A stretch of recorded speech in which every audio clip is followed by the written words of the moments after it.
வன்னியர்களுக்கு நீங்கள் 15 விழுக்காடு உள்ஒதுக்கீடு நீங்கள் கொடுத்தீர்கள் என்றால் அடுத்த தேர்தலில் நிபந்தனை இல்லாமல் உங்களை நாங்கள் ஆதரவு அளிக்கின்றோம், உங்களுக்கு ஆதரவு கொடுக்கின்றோம். எவ்வளவு கேவலமா பிச்சை எடுக்கிறான், இதுக்கு தூக்க மாட்டி சாவலாம், நானா இருந்தாலும் செத்துருப்பேன். 15 விழுக்காடு கையெழுத்து போடுங்க. ஆசைக்கு ஒரு அளவு வேணாமாங்க. ஒட்டுமொத்த இந்த சமுதாயம் உங்களுக்கு ஆதரவு அளிக்கும். நேற்று காலையில வரைக்கும் ஏடிஎம்கே கூடயும் கூட்டணி பேசுறாங்க, பாஜக கூடயும் கூட்டணி பேசிட்டு, அப்படி கூட்டணி பேசி 2 பேர்கிட்டயுமே பேரத்தை பேசி ஒரு பெட்டியை வாங்கிட்டு நம்ம கட்சி வளராததுக்கு காரணம் கஜானா காலி ஆயிடுச்சு. உடனே நிதி திரட்ட ஏற்பாடு பண்ணுங்க. தலைவா, நம்ம கட்சிக்காக நான் உயிர் கொடுக்க தயாரா இருக்கேன் தெரியுமா? திரட்ட போற நிதிக்கு முதல் பங்கா இருக்கட்டும். எல்லா கட்சிக்காரும் காசு வாங்குறது, எல்லா கட்சிக்கும் போறது, பகை இல்லாம போறீங்க. என் சமுதாய மக்கள், வன்னியர் சமுதாய மக்கள் மறுபடியும் பின்தள்ளப்படுறாங்க. நாங்க என் சமுதாய மக்களுக்கு அதை நாங்க ஒரு விழிப்புணர்வு ஆக்கி அதை அவங்களுக்கு தெரிய வச்சு ராமதாசன் அரசியல் அனாதை ஆக்கிறதுக்கு தான் இந்த முயற்சி எடுத்திருக்கோம். ஆரம்பிக்க வேண்டியதானே, போயிட்டா நிபந்தனை எல்லாம் வேண்டாம் எங்களுக்கு, சீட்டு கீட்டு எதுவுமே வேண்டாம் எங்களுக்கு. ஓரளவுக்கு விவரம் தெரிஞ்சு எங்கள்கிட்ட இவ்வளவு பொய் சொல்றிய, ஒண்ணும் தெரியாதவன்னா அவன் பக்கத்துல வந்து நின்றான்னா போட்டு உங்களால கொடுக்க முடியுமா? ஆனால் சார் என்ன சொல்லுவாங்க, அப்படி கொடுக்கவில்லை என்றால் வீடு வீடாக செல்வோம்.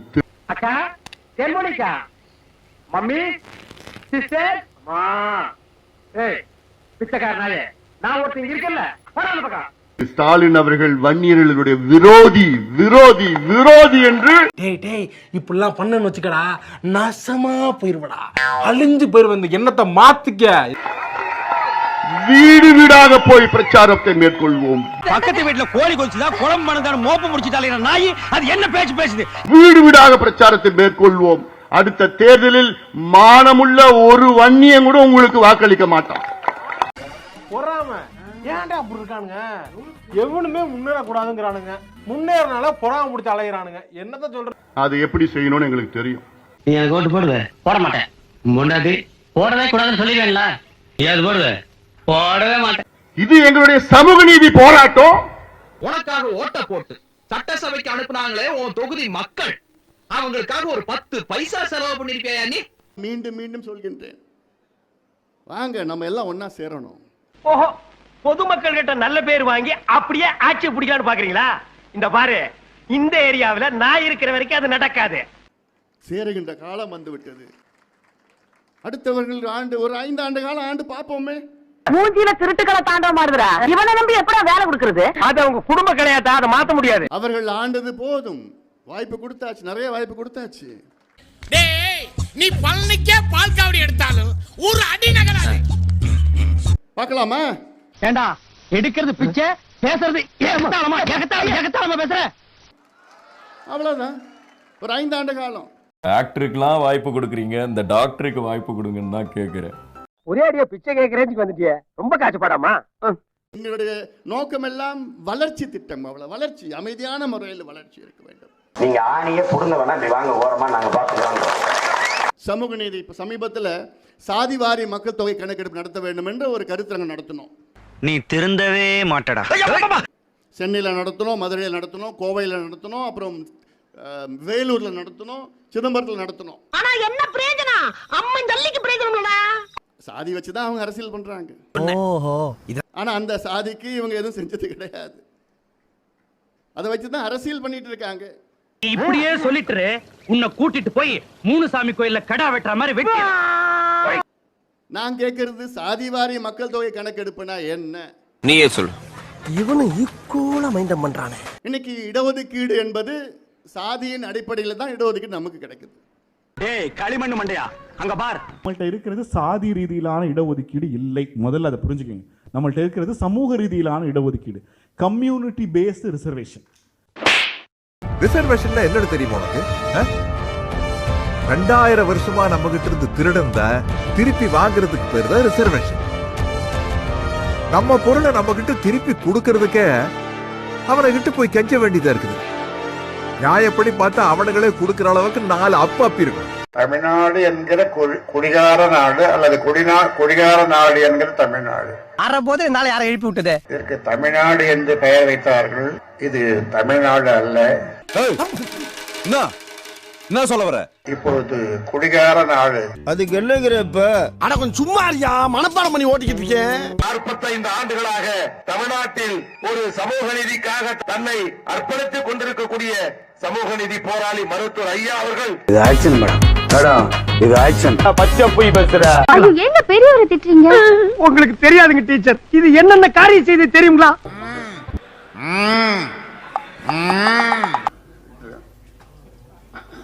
நாங்க ஆண்ட பரம்பரைப்பா. நீதான் இவனுக்கு ஆண்டவரா? சாதி வாரி கணக்கெடுப்பு எடுக்கிற பொழுது அந்த பிரச்சனைக்கான ஒரு தீர்வு எட்டப்படும், அது நீங்க எடுக்கலாமே, சர்வே எடுக்கலாமே, என்ன பிரச்சனை அப்படின்னு ஸ்டாலினை பார்த்து கேட்கிறாரு. அதுல 2 இருக்கு. ஒன்னு சென்செக்ஸ், இன்னொன்னு சர்வே. சென்செக்ஸ் அப்படின்றது என்னன்னா மக்கள் தொகை கணக்கெடுப்பு. சென்சஸ் வந்து புள்ளியியல் துறை அப்படி கீழே தான் வரும். அது புள்ளியியல் துறை எங்கன்னா ஒன்றிய அரசுக்கு கீழே தான் இருக்குது. ஸோ அப்போ வந்து மக்கள் தொகை கணக்கெடுப்பு எடுக்கும் போது தான் அதில் சாதிவாரி கணக்கெடுக்க முடியும். சர்வேன்றது ஜஸ்ட் லைக் தட் சும்மா ஒரு மாநில அரசு எடுக்க முடியும்.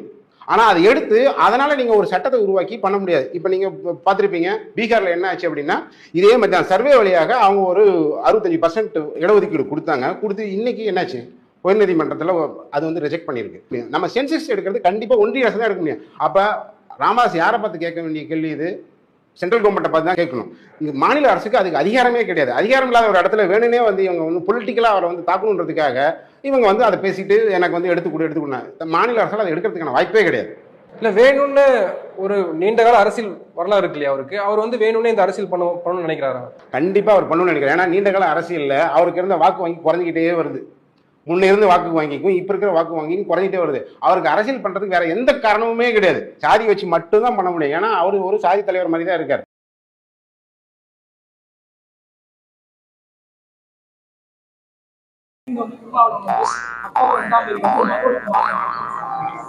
என்ன பார்த்துக்கிட்டே இருக்க? நீதான்டா குரு குரு குரு குருன்னு பாக்குற. குரு குரு குரு குரு குரு நாங்க பார்த்தோம். என்னடா சிரிக்கிற? வாய மூடுடா. பெரிய பல்லழக. என்ன பிரச்சனை உங்களுக்கு? அவன் யாரு என்ன ஏதெல்லாம் பையன்ட சொல்லி வரலையா நீ? நீ யாருன்னு தெரிஞ்சுதான் பேசுறீங்க. நீ எல்லாம் ஒரு ஆளே கிடையாது எனக்கு. ஏதாவது எனக்கு அறிவிச்சுமா? இப்ப அதனால என்ன என் கருத்து சொல்லக்கூடாதா? சொல்லக்கூடாதா? சொல்லக்கூடாது. உனக்கு சொல்ல உரிமை கிடையாது. போடா நீ பஞ்சாயத்துல வந்து கிழிச்சற போ. கூடியா போடா. கூடியா. எங்க கொள்கை நாங்க கூட்டணி போயிட்டு எங்க கொள்கையை விட்டு கொடுக்கணுமா என்ன? இது எங்க கொள்கை. அது கூறு கட்டவெல்லாம் கொள்கையை பத்தி பேசுறாங்க. நாடே அமைச்சர் எடுத்து போச்சு. இது எங்க கொள்கை எவ்வளவோ இருக்கு. அது நாங்க எந்த கூட்டணி சொன்னாலும் நாங்க கொள்கையை நான் விட்டு கொடுக்க போறது கிடையாது. மூஞ்சிகளை பாரு. 10 ரூபாய்க்கு நயா பைசாவா மாத்தி கீழே போடு. எவனா செடியா நிக்கிறானோ எல்லாம் உளுந்து பொறுக்குவானுங்க. போரிக்கு பசங்க. எங்க மருத்துவர் ஐயா அவர்கள் 45 ஆண்டு காலம் மது ஒழிக்கணும்னு போராடி யாரு? அதோ அவர்தான். யார் இந்த முள்ளம்பண்ணி தலைனா? இவெல்லாம் ஊருக்குள்ள அனாமத்து அட்ரஸ் இல்லாத பையன். நம்முடைய இனமான காவலர் சமூக நீதி போராளி மருத்துவர் ஐயா அவர்களை பற்றி பெருமையாக பேசினார்கள். இதுவா?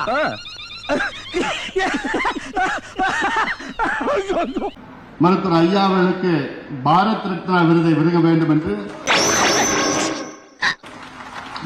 என்று நிச்சயமாக அது எங்களுடைய ஆசையும் கூட. அண்டங்காக்கா குயில் மேல ஆசைப்படலாம், மயில் மேல ஆசைப்படலாமாப்பா? தமிழ்நாட்டு அரசியலில் இன்னும் போதுமான அங்கீகாரம் கிடைக்காத ஒரு தலைவர் என்றால் அது மருத்துவர் ஐயா அவர்கள்.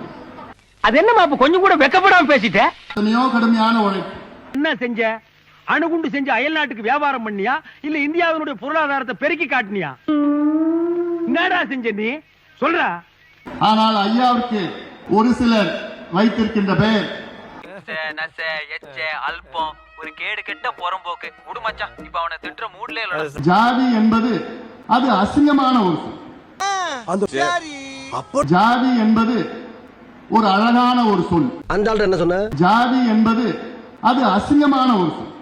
இதுல எதுல உண்மை? ஜாதி என்பது ஒரு அழகான ஒரு சொல். எல்லா கட்சிக்காரும் காசு வாங்குறது, எல்லா கட்சியும் போறது. பகை இல்லாம போறீங்க. நம்ம தர்மபுரிக்கு என்னதான் ஆச்சு? கொஞ்ச நாளா சாதி கலவரமே இல்லை. இதனால பஸ்ஸுங்க எதையுமே கொளுத்த முடியல. நாடக காதல் அரசியலும் எடுபட மாட்டேங்குது. நாங்க காடு வெட்டி ஐயாவை ரொம்பவே மிஸ் பண்றோம். அப்பதான் என்ட்ரி கொடுத்தாரு எங்க பிஞ்சு மாங்கா. போன வாரம் தான் பாமக சாதி கட்சி இல்லைன்னு மைக்க நீட்டினவர்கிட்ட ஃபைட்ட போட்டுட்டு இருந்தாரு. இப்ப என்ன பேசி வச்சிருக்காருன்னு பாருங்க. ஜாதி என்பது ஒரு அழகிய சொல்லா நான் சொல்றேன். ஜாதியால் வருகின்ற அடக்குமுறைகளை அதை விரட்ட வேண்டும், ஒழிக்க வேண்டும். அது மாற்று கருத்து கிடையாது. அதாவது ஐயா என்ன சொல்ல வர்றாருன்னா, எலி மருந்து நல்லது, அதுல இருக்கிற விஷம் தான் கெட்டது. அதனால விஷத்தை அப்படியே எடுத்துட்டு எலி மருந்த அப்படியே சாப்பிடுங்க அப்படின்னு சொல்றாரு. மூளை வச்சிருக்கியா இல்ல மூளை டிக்கில வச்சிருக்கியா? வச்சிருக்கேங்க. அறிவு இருக்கிற மாதிரி பேசு. என்ன காலையில இருந்து தேவையில்லாம அடி வாங்கிக்கிட்டு இருக்கா? எவனோ நம்மளை அடிக்கிறதுக்குன்னே இவங்களுக்கு சம்பளம் கொடுத்து தெரு தெருவா உட்கார வச்சிருக்கா போல் இருக்கு. திமுக அதிமுக கூட்டணி வைப்பது தாயோடு உறவு கொள்வதற்கு சமம் அப்படிங்கிற மாதிரியா உண்மையா அப்ப சொன்னார் அப்படியே. தகப்பா, வாழ்க்கையிலேயே ஒரு உருப்படியான காரியம் பண்ணிருக்கேன்னா அது இதுதான். இனிமே உன்னை வாடா போடான்னு சொல்ல மாட்டேன், வாங்க போங்கன்னே சொல்றேன். அப்படியா? ரொம்ப சந்தோஷம். திராவிட கட்சியுடன் கூட்டணி இல்லை என்று சொன்ன பிறகு மீண்டும் கூட்டணி வைத்ததால் எனக்கு ஏற்படுதுன்னு சொல்லிட்டு கட்சியை விட்டு வெளியே வந்துட்டேன். கவர்மெண்ட் ஜாப் ரிசைன்மென்ட் போறாரு இவரு.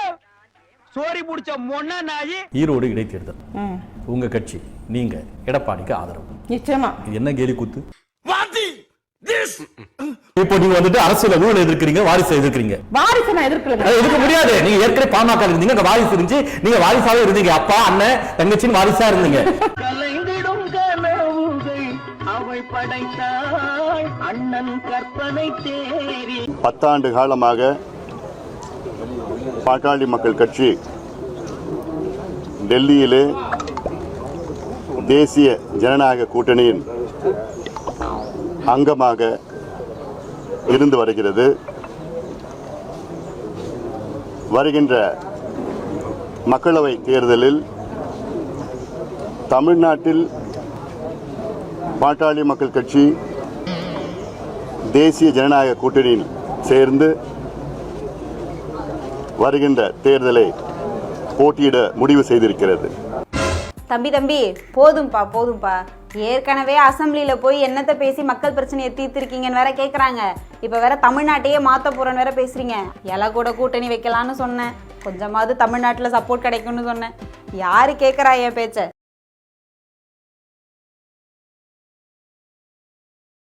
ராமதாசனுடைய சொத்து மட்டும் எவ்வளவு இருக்கும்? உலகம் முழுக்க 3 லட்சம் கோடி. 2 லட்சம் கோடி. ஓடுற பஸ்ல இருந்து 1 ரூபாய் காயின் விழுந்தாலே உருண்டு வந்து எடுக்கிற வேண்டாம் இந்த சைல்டு சின்ன. 1000 ரூபாய் விழுந்தா விடுவேனா? இந்த கொடுங்க சாமி, இந்தாங்க ஐடியா.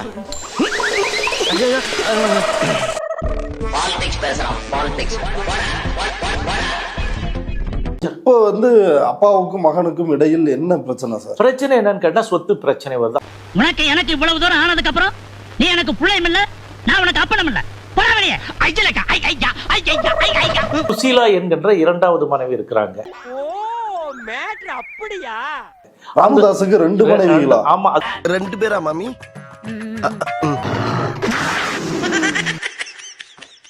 ஏண்டா கெழுட்டு நாயே, நாடி நரம்பெல்லாம் ஆடி போச்சு, உனக்கு இளம ஊஞ்சல் ஆடுதா? நிறைய இருக்குது. பட் இது நான் தேவைப்பட்டால் நீங்க சொல்றதால நான் சொல்றேன். இது என்னென்ன காரியம் செய்து தெரியுங்களா? காலையில அருக்காடி வீட்டுக்குள் நுழையுது, மத்தியானம் மயிலாத்தா வீட்டுக்குள் நுழையுது, இப்போ உங்க வீட்டுக்குள் நுழைஞ்சிருக்கு. அது மற்றவருடைய குடும்பத்தை பாதிக்கும் இல்லையா, அதனால பாக்குறேன். இவங்க 2வது மனைவி, இவங்க பேரு சுசீலா. யாரு இவன்? சல்லி பையன். ஒரே நேரத்துல பழைய சோத்தையும் திம்பா, சுடு சோத்தையும் திம்பா. யார் இந்த சுசீலா? இவன் ஊர் இந்த ஊர் எங்க இருக்கு? நல்லா திண்டிவனம் திண்டிவனம் தான். அது உள்ள பக்கத்துல ஒரு கீழ்சிவிரி பக்கத்துல உள்ள ஒரு இது. இவர் என்ன பண்றாரு, அந்த பொண்ணை கெடுத்து விட்டுறாரு. மைனர் வாழ்க்கையில இதெல்லாம் சகஜம் தானே. சொல்ல நாடக காதல் சொல்லிட்டு பண்ணிட்டு ஓடிட்டு வந்தேன்.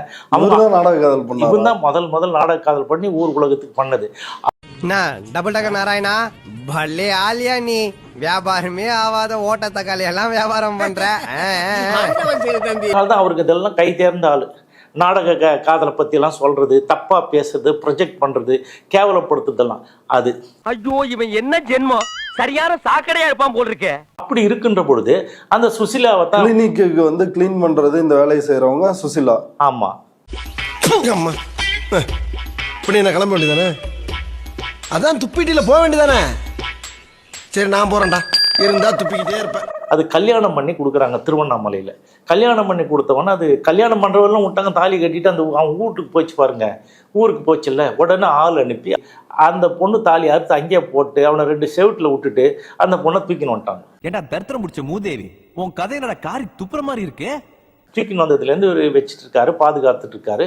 அதுதான் இவன் நாம வந்து நாகரிகம் கருதி 2வது மனைவின்னு நம்ம சொல்றோம். டேய் ஈனங்க பயல, சத்தியம் பண்றா, நீ எல்லாம் பெரிய மனுஷனு. ஓப்பனிங்ல ஒரு குரல் சொன்னியா, சொல்லு. மானங்கட்ட மடப்பயல, நீ மானுலடா, தலையில இருக்கிற பேனை பத்தி கூட பேசக்கூடாது. அப்படியே உன இது எல்லாம் ஊருக்கே தெரியும் சார், எல்லாருக்கும் தெரியும். இது வந்து யாரும் சொல்லல, ஏன் நாம வந்து சொல்றோம். ஏன்னா எனக்கு தெரிஞ்சது, இதை சொல்ல வேண்டிய அவசியம். ரைட்லா ரைட் இருந்தா ஊருக்கு, இல்லைன்னா சாமிக்கு. மத்திய அரசு வெளியிட்ட பட்ஜெட்டை கேலி செய்து நடிகர் பிரகாஷ் ராஜ் தனது எக்ஸ் தளத்தில் பதிவு ஒன்றை வெளியிட்டுள்ளார். இவன் வேற என்னை ரொம்ப டார்ச்சர் பண்றான்டா.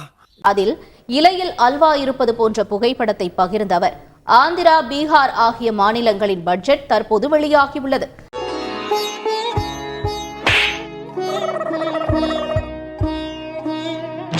ஜாலி கோலிப்பியா ஜலாலே வாத்துப்பியா.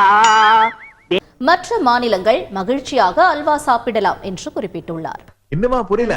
நம்மளை நம்பி ஓட்டு போட்ட ஜனங்களுக்கெல்லாம் காரியம் முடிஞ்சதுக்கு அப்புறம் நாம போடுற பட்ட நாமம். மக்களவையில் எதிர்க்கட்சி தலைவர் ராகுல் காந்தி காரசாரமாக பேசி வருகிறார். அவையில்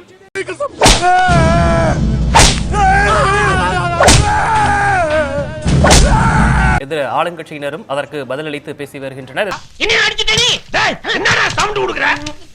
என்னடா பம்முற ஆபீசர் யாரடா ஆபீசர் அவருக்கு சொல்லி வை உளும்னு ஏத்தாப்புல உட்கார்ந்து அவன் யாரு அவருக்கு சொல்லி வை உளும்னு सर देश का हलवा बट रहा है सर और इसमें 73% का एक है ही नहीं सर ये आप लोग हलवा खा रहे हो और बाकी देश को हलवा मिल ही नहीं रहा है Wait a minute. பெரிய மேதாவி மாதிரி பேசுற நினைப்பு மூடுறா. The last matter sir. சரி சொல்லு நாயே. Halwa. அடிங்கோ அப்பா மாவன. Sir, it pains me sir. சாவு சாவும்ல செத்த பையல நீ நலமா இருந்தானா ஒளிஞ்ச எனக்கு பத்தி நீ சாவும்ல செத்த பையல. It pains me actually.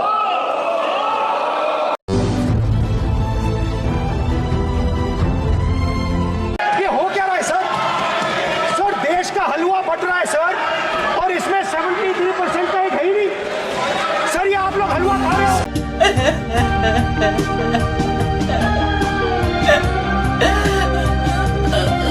நீயே உனக்கு இதுக்கு மேல உன்னை மட்டமா கலாய்க்க என்னால முடியாது. தயவு செஞ்சு என்ன தப்பா எடுத்துக்காத. இதுக்கு மேல என்னால மட்டும் இல்ல, வேற யாராலையும் உன்னை மட்டமா கலாய்க்க முடியாது. இது எங்க நாடு, எங்க பூமி, எங்களால வளர்ந்தது, எங்க மண்ணு. உனக்கு இங்க என்ன வேலை? டேய் சும்மாறா, நானே நொந்து போயிருக்கேன். உங்ககிட்ட போய் நான் 10.5 நாய் கேட்கணுமா? எனக்கு அவமானமா இருக்கு. டேய் சும்மாறா. சாதிவாரி கணக்கெடுப்பு நடத்தணும்னு உங்ககிட்ட கேட்டா நீ மத்திய அரசை காட்டுற. ஜாதி வாரி கணக்கெடுப்புக்கு எதிராக இருக்கிற பாஜக கூட கூட்டணி வச்சுக்கிட்டு உனக்கு நக்கல் மயிறு வேற.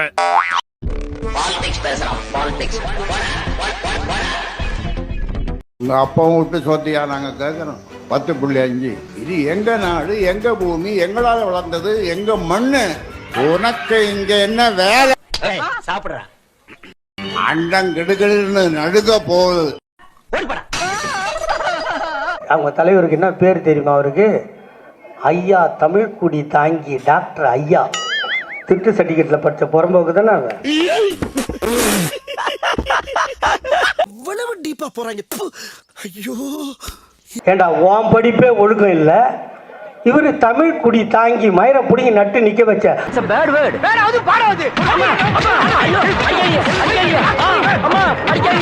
அந்த அன்புமணி ராமதாஸ் ராஸ்கல் பார்லிமெண்ட்டுக்கு போனதில்லை. இந்த ஓட்டு போடுறதுக்கு மட்டும் போய் அந்த சட்டத்தை பாஸ் ஆக்கிட்டு வேண்டாம் சார். அவன் நடக்க முடியாம ராமதாஸ். நீங்க சட்டத்தை பாஸ் பண்ண கூட்டணி தர்மத்துக்காக வாக்களித்தோம். செத்து போயண்டா, வயசு தான் ஆச்சு, செத்து போய. ஐயோ செத்துருவனே சாவேண்டா. நீ இருந்த பெத்தவங்களுக்கு நஷ்டம், ஊர்க்காரங்களுக்கு கஷ்டம். எனக்கு அவமானமா இருக்கு. உங்ககிட்ட போய் நான் 10.5 நாய் கேட்கணுமா? எனக்கு அவமானமா இருக்கு. உன்ன போய் கோட்டையில நான் சந்திக்கணுமா? எனக்கு அவமானமா இருக்கு. இந்த எதுக்கு தாங்க முடியலன்னு சொன்னியே, விஷம் குடிச்சிட்டு சா. மாலை சூடும்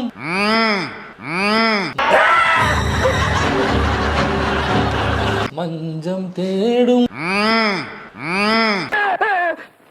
என்னடா கரடி கக்கூஸ் போன மாதிரி ஒரு சவுண்ட் ஆய் வருதுண்ணே.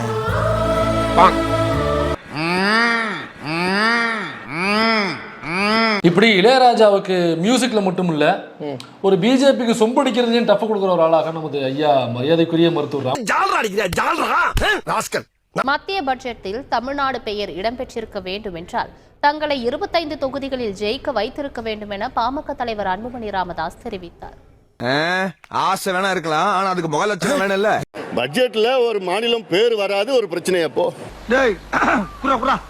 நிதி வருது இல்ல, திட்டங்கள் வருது இல்ல, எல்லா மாநிலத்துக்கும் நிதி வருது.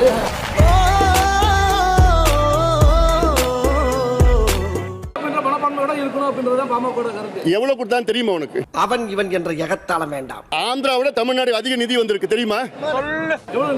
அது வர நான் சொல்றேன், என்னால சொல்றேன். நான் அவன் ஒரு மென்டல் ஆயிட்டாங்க. எந்த மீடியா நீங்க? இல்ல எந்த மீடியான்னு கேட்கிறேன்.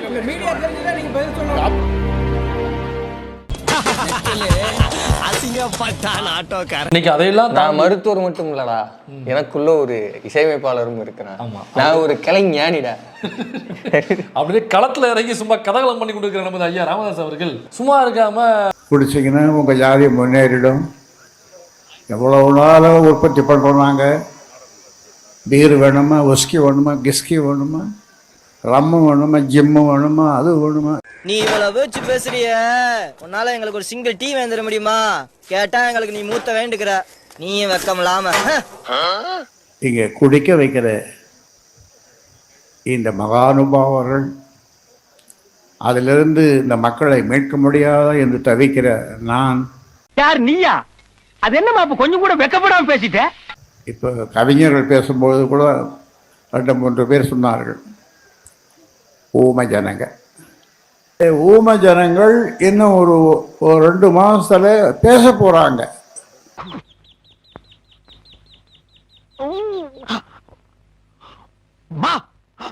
ஊமை ஜனங்கள் பேச போறாங்க. எப்படி பேசுவாங்கன்னா,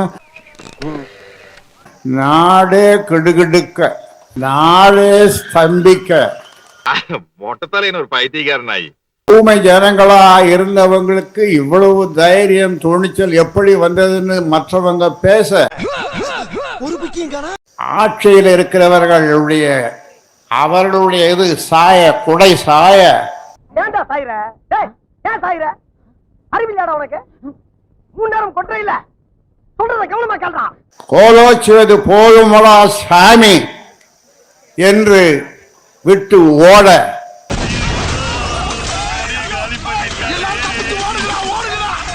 அவர்கள் பேச போறாங்க. இந்த நாடு பார்க்க போகுது. நோய் என்ன நீ பைத்தியக்காரனவே நினைச்சிருக்கிறல்ல நீ?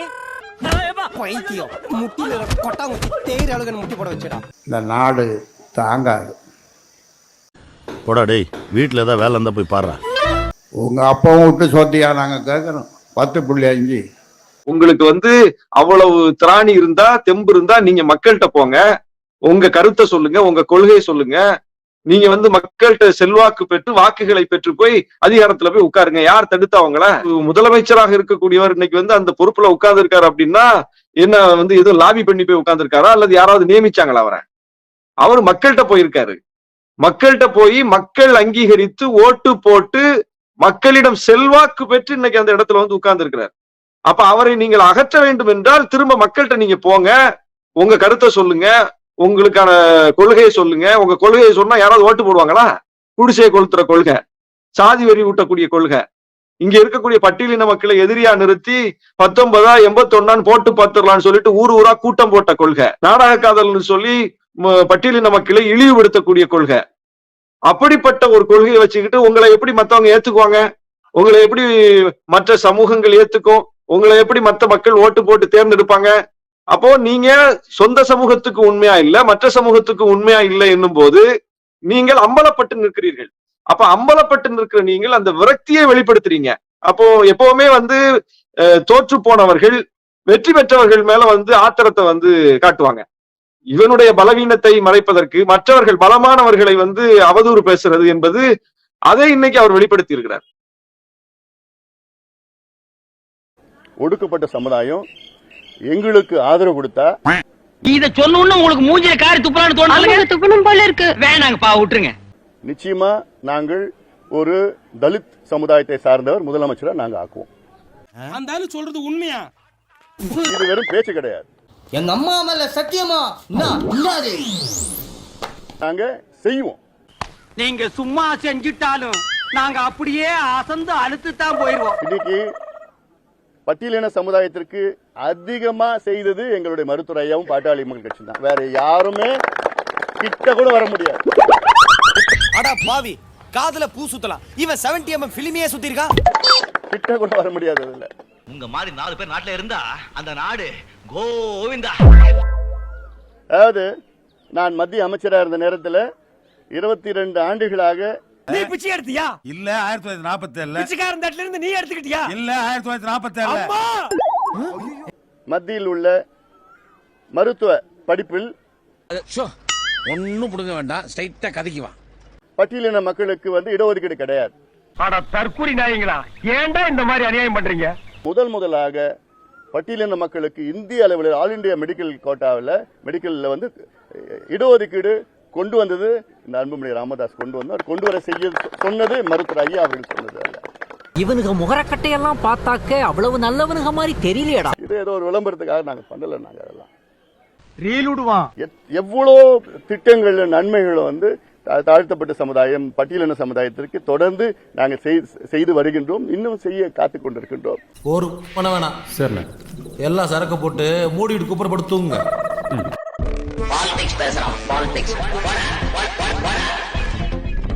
நாம் எல்லோரும் பாட்டாளிகள் தான். நாம் எல்லோருடைய சின்னமும் மாம்பழம் தான். நாம் எல்லோரும் டாக்டர் ஐயாவுடைய புதல்வர்கள் தான். ஜாதி எல்லாம் பேச மாட்டாங்க, அதெல்லாம் இப்ப தேவை கிடையாது. தர்மபுரியிலிருந்து நீங்கள் தேர்ந்தெடுத்து அனுப்புகின்ற பாரதிய ஜனதா கட்சியினுடைய எம்பியினுடைய முதல் குரல் பாராளுமன்றத்தில் வேலை வாய்ப்புக்காக மட்டும்தான் இருக்கும். எல்லாம் மனசில் செய்யறதுக்கு குணம் இல்லை.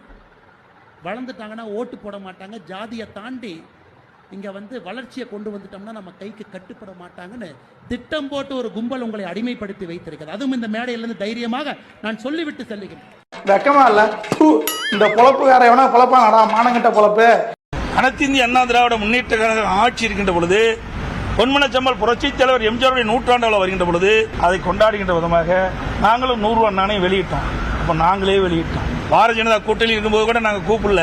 பாரதிய ஜனதா கூட்டணி இருக்கும்போது கூட நாங்க கூப்பிடல. அன்னைக்கு என்ன நடந்துச்சுன்னு தெரியுமாடா? தெரியாது.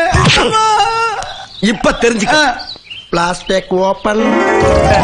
புரட்சி தலைவர் எம்ஜிஆருடைய நூற்றாண்டு விழா கொண்டாடப்பட உள்ளது. அந்த நிகழ்ச்சியில் மாண்புமிகு பாரத பிரதமர் அவர்களை சிறப்பு விருந்தினராக கலந்து கொள்ள வேண்டும் என்று அழைப்பு விடுத்திருக்கின்றேன். பாரதிய ஜனதா கூட்டணி இருக்கும்போது கூட நாங்க கூப்பிடல. அது ஏன்டா இந்த மானங்கட்ட பொழப்பு? பிரதமர் அவர்களை அழைப்பு விடுத்திருக்கின்றேன். பாரதிய ஜனதா கூட்டணி இருக்கும்போது கூட நாங்க கூப்பிடல. நீ ஒருத்தனுக்கு பிறந்தவனாடா, இப்படி பொய் சொல்றேன்னு கேட்போமா கேட்க மாட்டோமா? 100 ரூபாய் நாணயம் வெளியிடுவது அவர்கள் விருப்பம். ஆனா வெளியிடுவது யார் என்றுதான் கேள்வி. கலைஞருக்கு நாணயம் வெளியிடுகிறது ஒன்றிய அரசு. அதனால்தான் ஒன்றிய அமைச்சர் அழைச்சு அந்த நிகழ்ச்சியை நாங்க சிறப்பாக நடத்தி முடிச்சிருக்கிறோம். இதுல எங்க பழனிசாமிக்கு வலிக்குது? இனிமேல் நீ எல்லாம் ஒரு ஆளு என்னை கேள்வி கேட்கின்ற மாதிரி இருந்தது.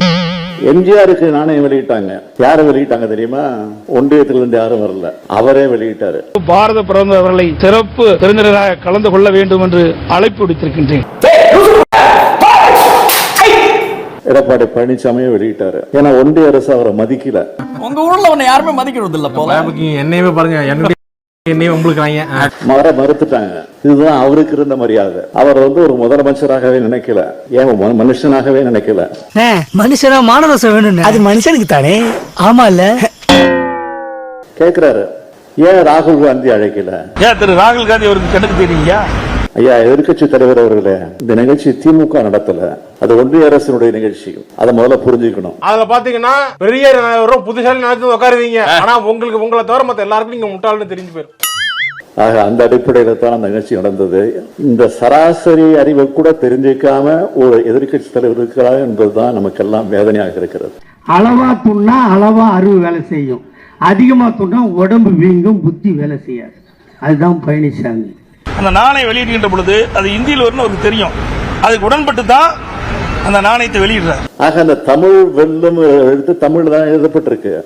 இதை கூட அவர் பார்க்காம, இதை கூட புரிஞ்சிக்காம தெரிஞ்சிக்காம இப்படி ஒரு எதிர்கட்சி தலைவர் நமக்கு வந்து வாச்சிருக்காரு அப்படின்னு தான் நம்ம வருத்தமா இருக்கு. உலகத்திலேயே 1 நம்பர் மட்டிக்கும் நான் நினைச்சேன், என்ன மிஞ்ச ஒருத்த வந்துட்டான்.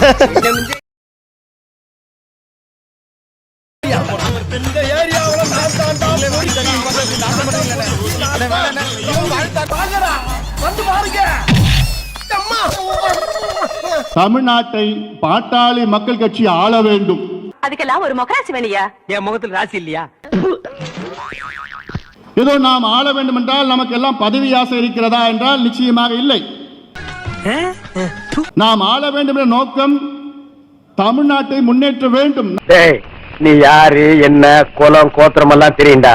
எத்தனையோ நம்மிடம் செயல் திட்டங்கள் இருக்கிறது, தொலைநோக்கு பார்வை இருக்கிறது. ஒண்ணுமே தெரியலையே. தமிழ்நாட்டில் மட்டுமில்லை, இந்தியாவிலேயே அதிக தொலைநோக்கு பார்வை உள்ள ஒரே தலைவர் நம்முடைய மருத்துவர் ஐயா அவர்கள் தான். பல்லு போற பரதேசிங்க தொல்லை இந்த ஊருக்குள்ள தாங்க முடியலப்பா. ஐயா ஒரு தீர்க்கதரிசி. இதுவா? ஒரு முறை நம்மிடம் அதிகாரம் கிடைத்தால் அதெல்லாம் நடக்கிற காரியமாங்க. தமிழ்நாட்டை இந்தியாவின் முதன்மை மாநிலமாக சாதாரண முறையிலே நாம் உயர்த்தலாம். என் வாயில நல்லா வந்துட போகுது. என் சிங்க குட்டினாலே முடியலையா, இத கூட்டிட்டு போனா கிழிச்சு கேப்ப நட்டுருவானோ. அதனால்தான் நம் கட்சியிலே மறுசீரமைப்பு மாற்றங்கள் எல்லாம் இப்பொழுது நடந்து கொண்டிருக்கிறது. மாற்றம் முன்னேற்றம் என் பெயர். சோ எனக்கு தான் முன்னேற்றம். மாற்றம் முன்னேற்றம் கோயில் மணி மாற்றம் மாற்றம். 2026 பாட்டாளி மக்கள் கட்சி ஆட்சி தமிழ்நாட்டில் நடைபெற வேண்டும். நான் இருக்கிற வரை சாத்தியமே கிடையாது, வாய்ப்பில்லை ராஜா. எல்லோரும் பாருங்கள். ஒரே அடியா பிச்சை கேட்கிறேன்னு வந்துட்டியே, ரொம்ப காசுப்படாமா? அதில் இளைஞர்கள் மட்டுமில்ல, நம் கட்சியினுடைய மூத்தவர்கள், முன்னோடிகள் அனைவரும் சேர்ந்து அணுகுவோம். இந்த மாதிரி மாறி மாறி ஜனம் கேட்டு நீ பிச்சை எடுக்கிறதுக்கு செத்து போயிடலாம்டா. இன்றைய சூழலில் அதை செய்தால் உறுதியாக மக்கள் நம் மீது நம்பிக்கை அளித்து நமக்கு மிகப்பெரிய வெற்றியை கொடுப்பார்கள். அது மாற்று கருத்து கிடையாது.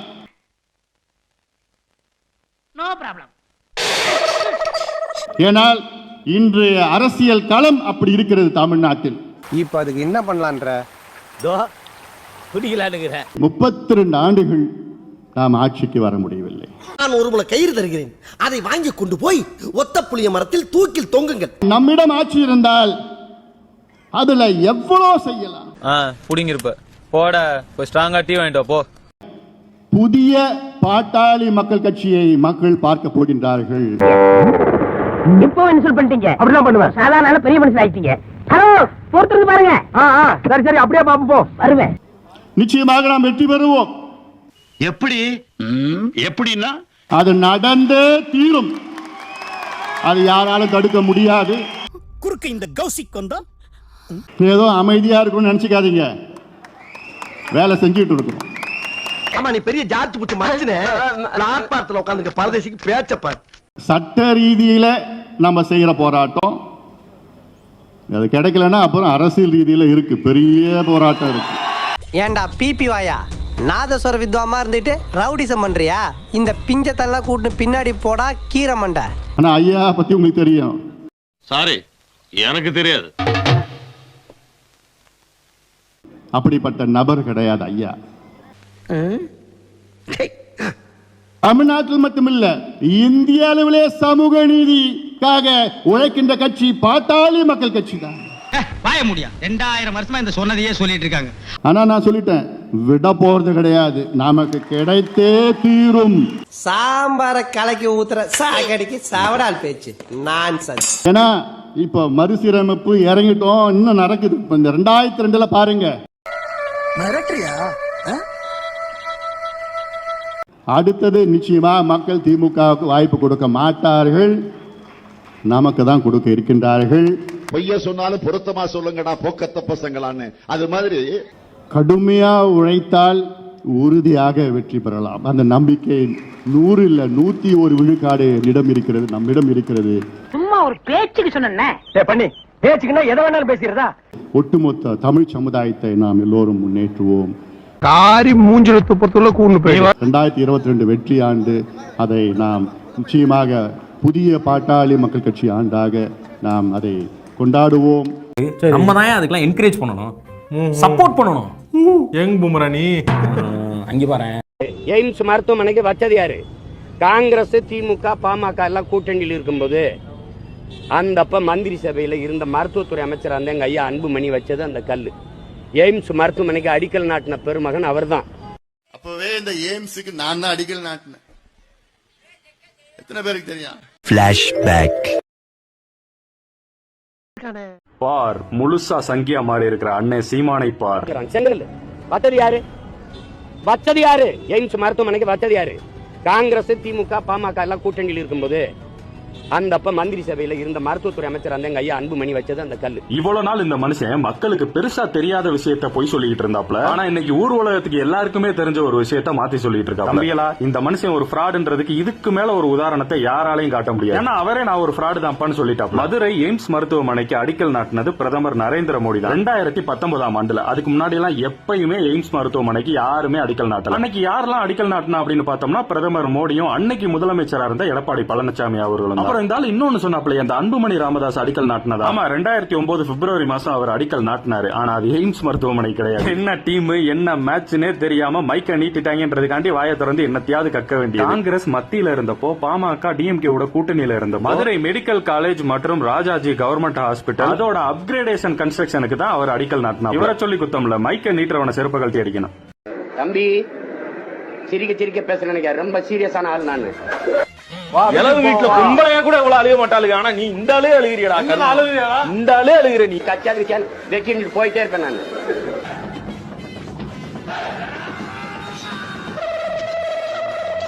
ஏன் இந்த விஜயலட்சுமி, வீரலட்சுமி 2 லட்சுமி அனுப்பிட்டு இருக்க? 2 லட்சுமி திரும்ப பெரு, 2 தனலட்சுமி, 2 தானிய லட்சுமி அனுப்பி 2 கூட 10 கூட அனுப்ப சமாளிக்கிறேன். 10 கூட அனுப்ப. ஒருத்தனுக்கு எந்திரிச்சு நிக்கவே ஒக்கில்லையா, அவனுக்கு 9 பொண்டாட்டி கேக்குதா? நீ எல்லாம் ரசிக்கிற, நான் அதை ரசிக்கிறேன். நீ என்ன நினைச்சிட்டு இருக்க? நீ நான் யாருன்னு முதல்ல நினைச்சிட்டு எல்லாரும் பேசிட்டு, நான் யாருன்னு தெரியுமா? நான் யாரு? அதையே வேண்டாம், நானும் கேக்குறேன். யாரா நீ? மாமா இவங்க எப்ப வருவாங்க மாமா என்னன்னு கேட்கும் போது படுற வேதனை அது எனக்கு வரக்கூடாதுன்னு நினைக்கிறேன். ஒரு டவுட், உன்னை மாமா மாமான்னு கூட்டாங்களே, நீ அவளுக்கு மட்டும்தான் மாமாவா இல்ல இந்த ஏரியாவுக்கே மாமாவா? என்னமோ நான் கெச்சு போடுது, கெச்சு பெண்ணை தூக்க முடியுமாடி? கெச்சு போடுறாங்க. ஜோக் இல்லையா? பாரதி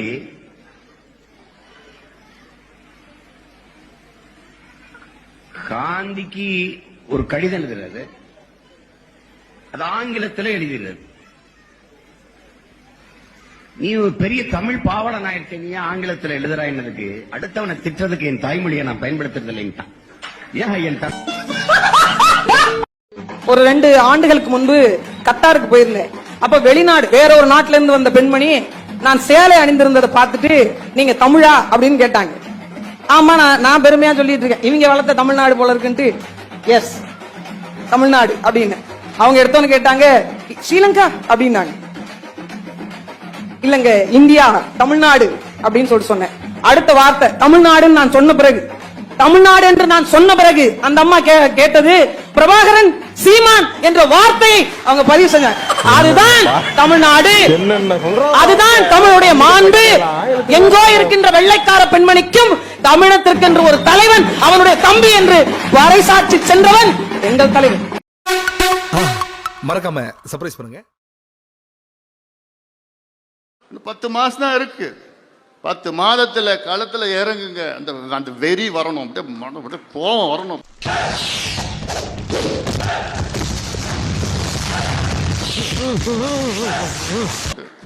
உள்ள கடிச்சு இறங்கு. வருமா? என்ன மூஞ்ச பார்த்தா வர மாதிரி தெரியல எனக்கு. மாப்பிளதான் மடையன்னா அவன் கூட வந்திருக்கிறவன் மாங்கா மடையன். எவ்வளவு செய்திகள் மக்கள் கிட்ட நீங்க சொல்லலாம். என்ன அண்ணாமலை அப்படியே பாக்குறேன், அப்படியே பார்த்துன்னு ஒன்னுதான் சேர்த்து சொல்றேன். டேய் சொல்லுங்க, நான் உனக்கு என்னடா பண்ண? எவ்வளவோ பண்ணிருக்கீங்க. நீ போன வாட்டி எனக்கு பண்ணி அதுக்கு திருநெல்வேலியில 3 நாள் ரூம் போட்டு நான் அழுதுருக்கேன். இனிமேல் ரூம் போட்டு அழுகிறதுக்கு என் கையில காசு இல்ல. உன் தொகுதியில வாங்கினிய ஓட்டு. பாஜக மாநில தலைவர் அண்ணாமலை ஒரே ஒரு வாக்குகளை மட்டுமே பெற்றிருந்தார். ஆமா மாப்ள, நானா இருந்தா தூக்கு போட்டுக்கிட்டு செத்துருப்பேன்.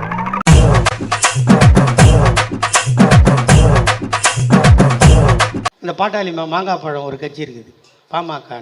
முட்டா பயில சார், அவங்க எல்லாம் அறிவியட்ட பயில சார். இவங்களை போற ஊசி போட்டு கொண்டு வரணும் அப்படின்னு ஊசி போட்டு கொண்டு கடலில் போட்டணும். இவங்க இந்த பூமிக்கு தேவையில்லாத எக்ஸ்ட்ரா வெயிட். அவங்க தலைவருக்கு என்ன பேர் தெரியுமா? அவருக்கு ஐயா தமிழ் குடி தாங்கி டாக்டர் ஐயா. வயசுக்குன்னு ஒரு மரியாதை இருக்கு. வயசு பெரிய இல்ல, வயசுக்கெல்லாம் மரியாதை இல்ல, செயலுக்குத்தான் மரியாதை. இவரு தமிழ் குடி தாங்கி மயிர புடிங்கி நட்டு நிக்க வச்ச. யார சொல்ற? இந்த நாயை சொன்னங்க. நான் உங்களை சொல்லுவேன்னா நீங்க அழகு சுந்தரமாச்சே. அவன் நடக்க முடியாம ராமதாஸ். நீங்க சட்டத்தை பாஸ் பண்ணு. கூட்டணி தர்மத்துக்காக வாக்களித்தோம். அவன் சொன்னானா? அவன் அண்ட புழுக ஆகாச புழுக. போய் பேசல, போய் பேசுறீ, போய் பேசியா? உன்னை எல்லாம் தட்டில சோறு போட்டு தங்கில கட்டி வைக்கணும் நாய. செத்து போயேன்டா, வயசு தான் ஆச்சு, செத்து போயேன். போன காட்ராவுல தப்பிச்சிட்டாரு, இந்த காட்ராவுக்காக வெயிட்டிங். கண்ணே, இன்னைக்கு நீ என்கிட்ட இருந்து தப்பிச்சிடலாம். ஆனா என்னைக்கு இருந்தாலும் ஒரு நாளைக்கு நீ குளிக்கு வந்துதாண்டி ஆகணும். இதை சாபமாக எடுத்துக்கொண்டாலும் எனக்கு கவலை இல்லை. ஏன் உயிரோட இருந்து சட்டத்தை பாஸ் ஆக்கி எங்க தாலி எல்லாம் அறுக்கிற? ஆனா இவன் மட்டும் இல்லப்பா, எல்லார் வீட்லயும் இந்த மாதிரி வயசான கட்டை கொண்டு இருக்குதுப்பா. அது மட்டும் இல்ல, இந்த வீட்டுல இருக்கிற எல்லாருக்குமே இவனை நல்லா திட்டணும்னு ஆசை. ஆனா திட்ட முடியல, ஏன்னா பெரிய மனுஷனா இவன். தேர்தலுக்கு தேர்தல் தாவர ஒரு கட்சி தமிழ்நாட்டில் இருக்குன்னா அது பாட்டாளி மக்கள் கட்சி. என்ன எல்லாரும் அடிக்கடி கட்சி மாறுறவன்னு இங்க சொல்றானுங்க. அவனுக்கு நான் ஒண்ணு கேக்குறேன். குறைஞ்சு மரத்துக்கு மரம் தவம் போது மனுஷன் கட்சி தவற என்ன தப்புங்க?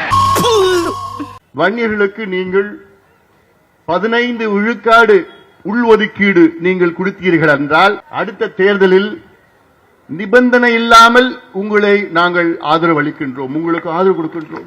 எவ்வளவு கேவலமா பிச்சை எடுக்கிறான். இதுக்கு தூக்க மாட்டி சாவலாம். நானா இருந்தாலும் செத்து இருப்பேன். 15 விழுக்காடு கையெழுத்து போடுங்க.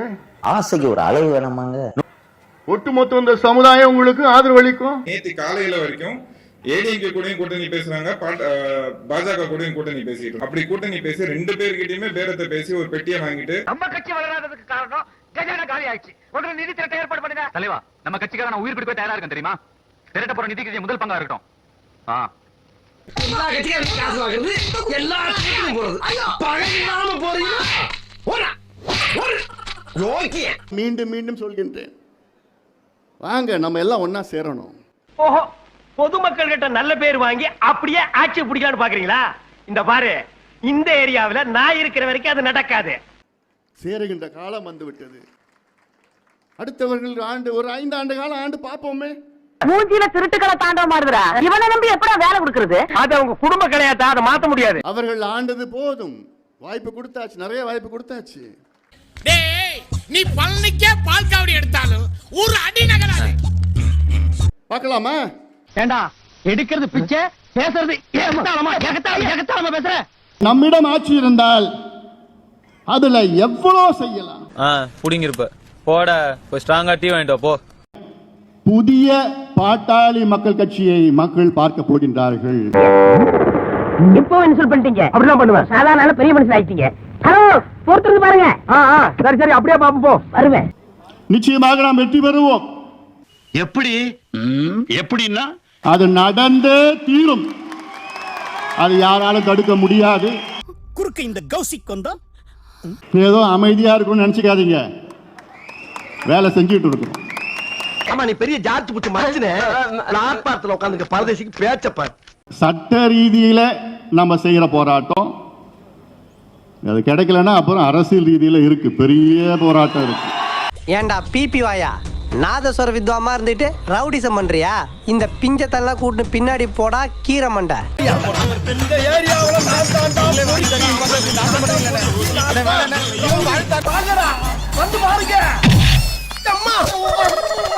தமிழ்நாட்டை பாட்டாளி மக்கள் கட்சி ஆள வேண்டும். அதுக்கெல்லாம் ஒரு முகராசி வேணியா? என் முகத்தில் ராசி இல்லையா? ஏதோ நாம் ஆள வேண்டும் என்றால் நமக்கு எல்லாம் பதவி ஆசை இருக்கிறதா என்றால் நிச்சயமாக இல்லை. நாம் ஆள வேண்டும் என்ற நோக்கம் தமிழ்நாட்டை முன்னேற்ற வேண்டும். நீ யாரு, என்ன குலம் கோத்திரம் எல்லாம் தெரியுண்டா? எத்தனையோ நம்மிடம் செயல் திட்டங்கள் இருக்கிறது, தொலைநோக்கு பார்வை இருக்கிறது. ஒண்ணுமே தெரியலையே. தமிழ்நாட்டில் மட்டுமில்லை, இந்தியாவிலேயே அதிக தொலைநோக்கு பார்வை உள்ள ஒரே தலைவர் நம்முடைய மருத்துவர் ஐயா அவர்கள் தான். பல்லு போற பரதேசிங்க தொல்லை இந்த ஊருக்குள்ள தாங்க முடியலப்பா. ஐயா ஒரு தீர்க்கதரிசி. எதே இதுவா?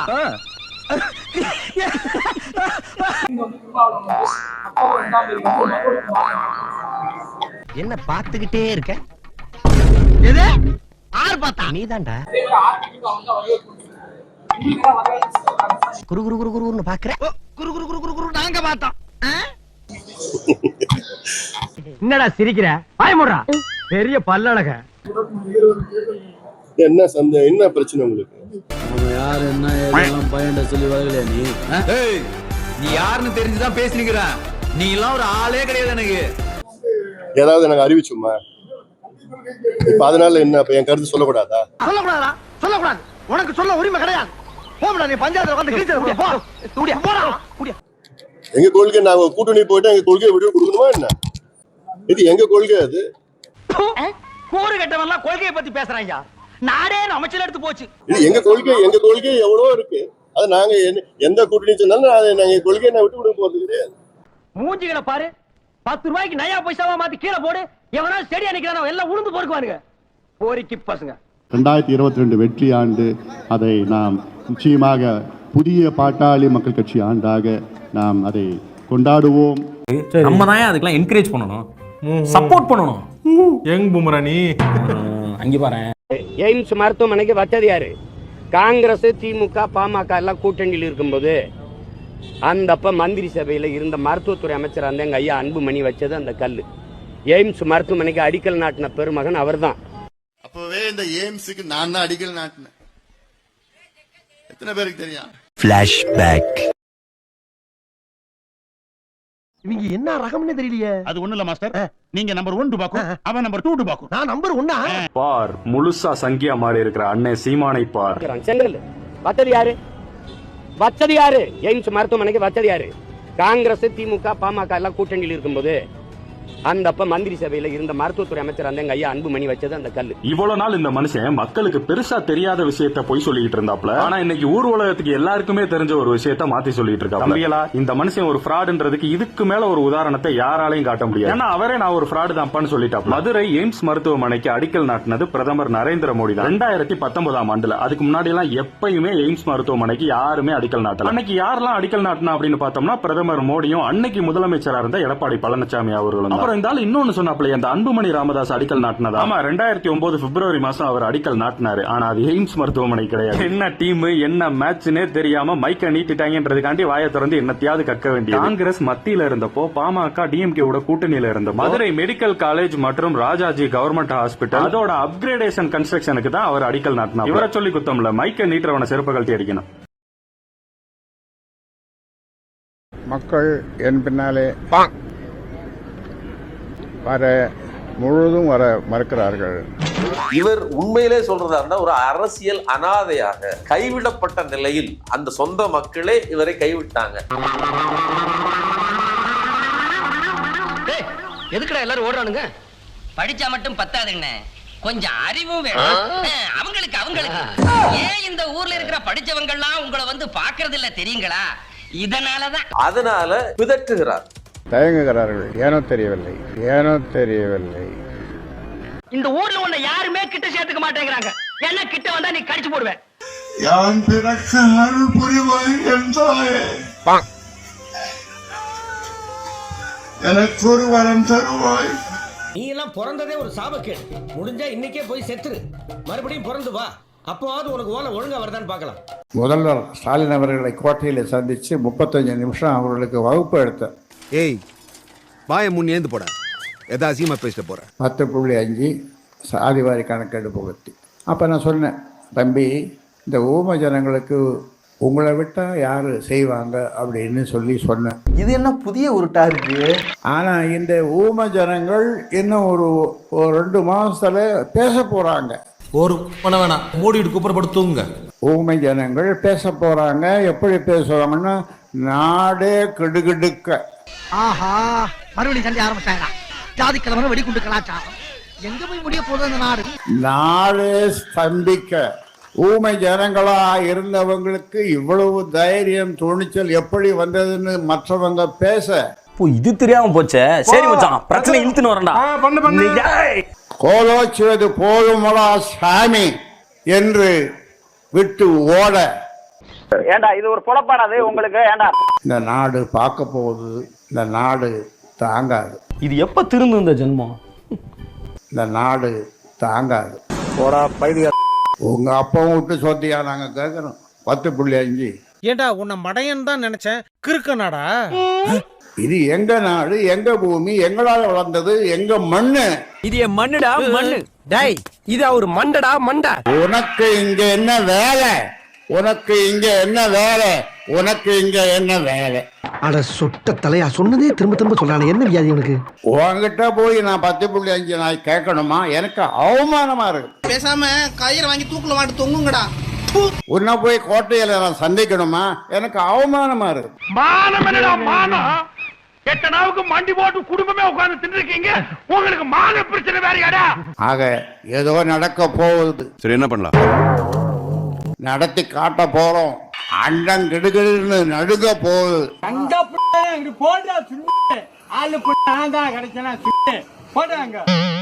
என்னதான் சாதியை வச்சு பொட்டிக்கு மாரடிக்கிற மட்டமான அரசியலை பண்ணிட்டு இருந்தாலும் இந்த ராமதாஸையும் மாங்காமணியையும் ஒரு சமூக மக்கள் புரிதல் இல்லாம நம்பிட்டு தான் இருக்காங்க. சரி, அந்த மக்கள் கேட்கிற 10.5% இடஒதுக்கீடு கேட்டுட்டு இருக்காங்களே, அதுக்காக முதலமைச்சரை கோட்டையில சந்திச்சு பேசுவாருன்னு பார்த்தா அப்படி சந்திச்சு பேசுறதற்கு அவமானமா இருக்குன்னு சொல்லியிருக்காரு இந்த ராமதாஸ். உங்ககிட்ட போய் நான் 10.5 நான் கேட்கணுமா? எனக்கு அவமானமா இருக்கு. உன்ன போய் கோட்டையில நான் சந்திக்கணுமா? எனக்கு அவமானமா இருக்கு. எங்க மருத்துவர் ஐயா, ஜெயலலிதா ஆட்சியில இருக்கும்போது உங்க மேல வழக்கு போட்டு ஒரு நாள் முழுக்க போலீஸ் வேன்ல ஏத்தி ஒவ்வொரு சிறைச்சாலையா அலைய வச்சப்ப வராத அவமானம், உங்க மனைவி போயஸ் கார்டனுக்கு போய் தாலி பிச்சை கொடுங்கன்னு ஜெயலலிதா காலில் விழுந்தப்ப வராத அவமானம், அதிமுக கூட கூட்டணி வைக்கிறது தாயோட உறவு வைக்கிறதுக்கு சமம்னு சொல்லிட்டு அதிமுக கூடவே கூட்டணி வச்சப்ப வராத அவமானம், இப்ப இந்த மக்களுக்காக 10.5% இடஒதுக்கீடு கேட்கறதுக்காக முதலமைச்சர் கோட்டைக்கு போகும்போது வருதா? அப்ப உண்மையான காரணம் அவமானமும் கிடையாது, உங்க சமுதாய மக்கள் மேல உங்களுக்கு அக்கறையும் கிடையாது. விஷயம் என்னன்னா, சௌமியா அன்புமணியை ஜெயிக்க வைக்க முடியாத கோவம் தான் அது. தைலாபுரத்திலேயே இருந்து கூட பக்கத்துல இருக்கிற விக்கிரவாண்டியில நம்ம பருப்பு வேகலையேன்னு ஒரு ஆதங்கம், அவ்வளவுதான். அதனால சௌமியாவை தோக்கடிச்ச உங்க சமூக மக்களையே நீங்க வெறுக்கிறீங்க. அதுக்கும் மேல இந்த 10.5% இடஒதுக்கீடு கிடைச்சிட்டா அப்புறம் வேற எதை வச்சுதான் அரசியல் பண்றது?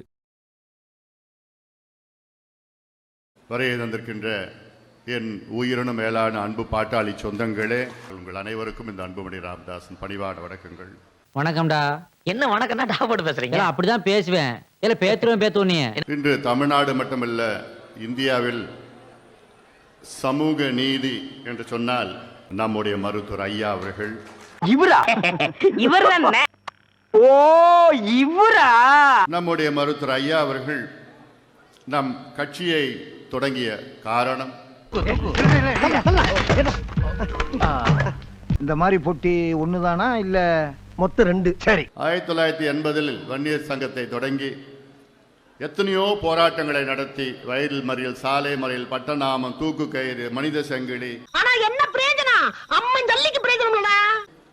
அன்றிருந்த ஆட்சியாளர்கள் அதை கண்டுகொள்ள முடியவில்லை. யாராருக்கு என்னன்னு ஆண்டவன் பிறக்கும் போதே எழுதிட்டானே, அதன்படிதான் நடக்கும். ஐயாவுக்கு ஒரு அப்பாயின்மெண்ட் கூட கொடுக்க முடியாத ஒரு சூழல் அந்த காலத்தில். அதுக்கெல்லாம் ஒரு குடுப்பனை வேணும்னே. ஆமாடா, சில தர்த்தரம் பிடிச்சவனுக்கு அதெல்லாம் கிடைக்காது.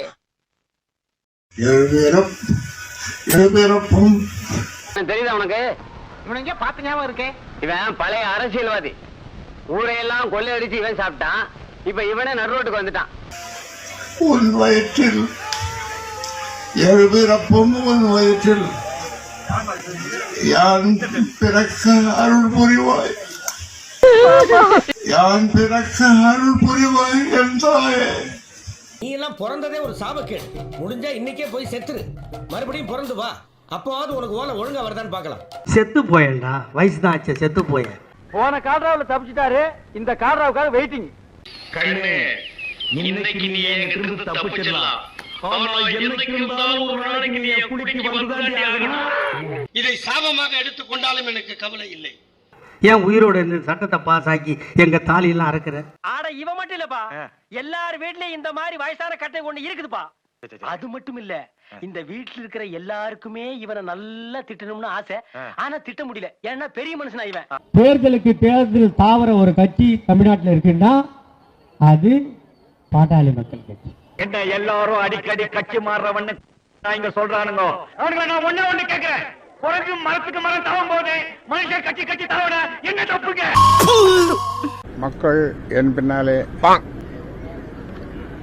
வர முழுவதும் வர மறுக்கிறார்கள். இவர் உண்மையிலே சொல்றதா இருந்தா ஒரு அரசியல் அனாதையாக கைவிடப்பட்ட நிலையில் அந்த சொந்த மக்களே இவரை கைவிட்டாங்க. எதுக்குடா எல்லாரும் ஓடுறானுங்க? படிச்சா மட்டும் பத்தாதுண்ணே, கொஞ்சம் அறிவும் வேணும். அவங்களுக்கு ஏன் இந்த ஊர்ல இருக்கிற படிச்சவங்க எல்லாம் உங்களை வந்து பாக்குறது இல்ல தெரியுங்களா? அதனால பிதற்றுகிறார், தயங்குகிறார்கள். ஏனோ தெரியவில்லை. இந்த ஊர்ல உன்னை யாருமே கிட்ட சேர்த்துக்க மாட்டேங்கிறாங்க. என்ன கிட்ட வந்தா நீ கடிச்சு போடுவேன். அறிவித்திருக்கின்றார்கள், மாதம் உங்களுக்கு 1500 ரூபாய். நமக்கு எவன் என்ன, நம்ம கமிஷன் எவ்வளவுங்கிறது முக்கியம். நீங்க எப்படி வேணா எடுத்துக்க.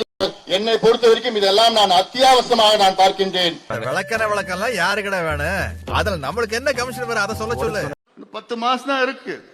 10 மாதத்துல களத்துல இறங்குங்க. அந்த வெறி வரணும், அப்படியே கோவம் வரணும், அப்படியே உள்ள கடிச்சு இறங்கு. வருமா? என்ன மூஞ்ச பார்த்தா வர மாதிரி தெரியல எனக்கு.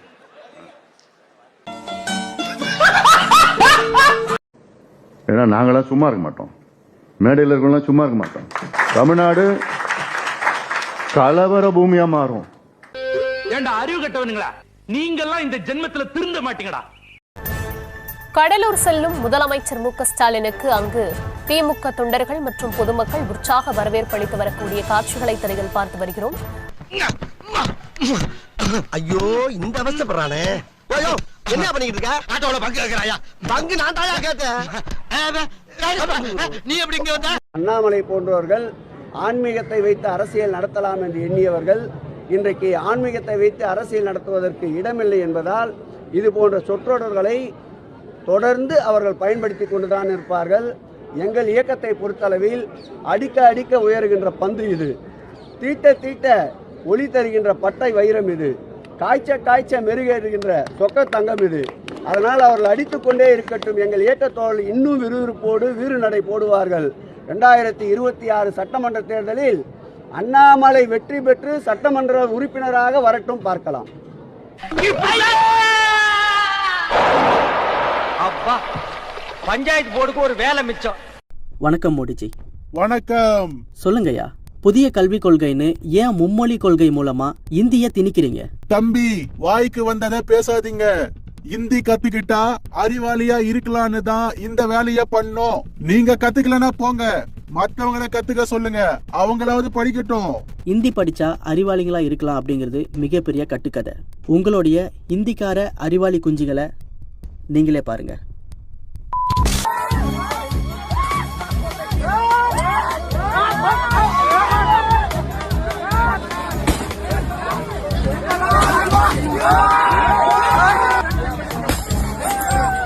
இந்த ரிப்போர்ட் சொல்லுது. மாட்னாடா மானஸ்த. அதான் படிக்காத மாணவர்களுக்கு விஸ்வகர்மா மூலமா கடன் கொடுத்து குல தொழில் பண்ணுங்கன்னு உதவி பண்றோம்ல, அப்புறம் என்ன பிரச்சனை? சரியா சொன்னீங்க. அதத்தான் நாங்களும் சொல்றோம். புதிய கல்விக் கொள்கை மூலமா பசங்களை படிக்க விடாம பண்ணி, படிக்கலனா உங்க அப்பா செஞ்ச அதே வேலையை நீங்களும் பாருங்கன்னு குல தொழில பண்ண சொல்றீங்க.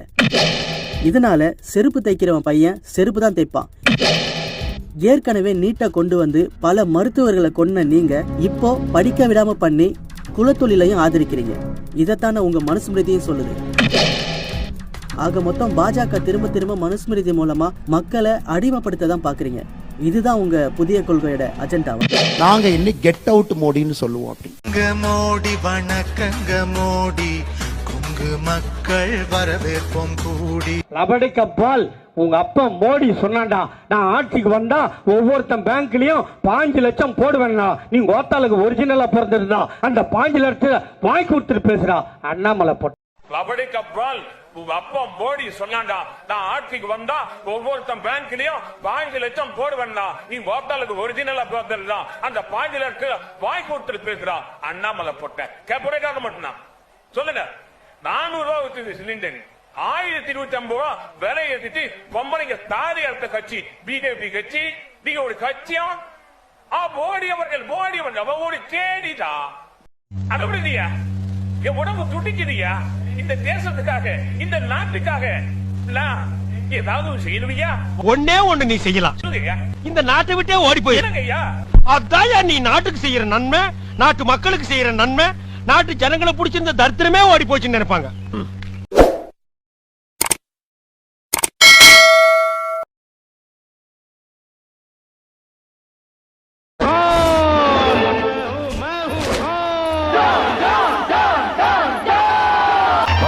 உங்களையே நம்பி இருக்காங்களே இவ்வளவு மக்கள், அவங்களுக்காக நீங்க என்ன பண்ண போறீங்க?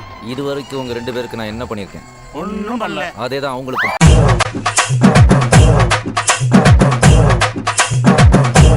லட்சக்கணக்கில் வருகை தந்திருக்கின்ற என் தம்பிகளே, என் தங்கைகளே, என் உயிரினு மேலான அன்பு சொந்தக்காரர்களே. இரியா, அதான் எல்லாம் வந்திருக்காங்கல்ல, அப்புறம் எதுக்கு எடுத்தாலும் கூறிக்கிட்டு இருக்க. உங்கள் அனைவருக்கும் இந்த அன்புமணி ராமதாசின் பணிவான வணக்கங்கள்.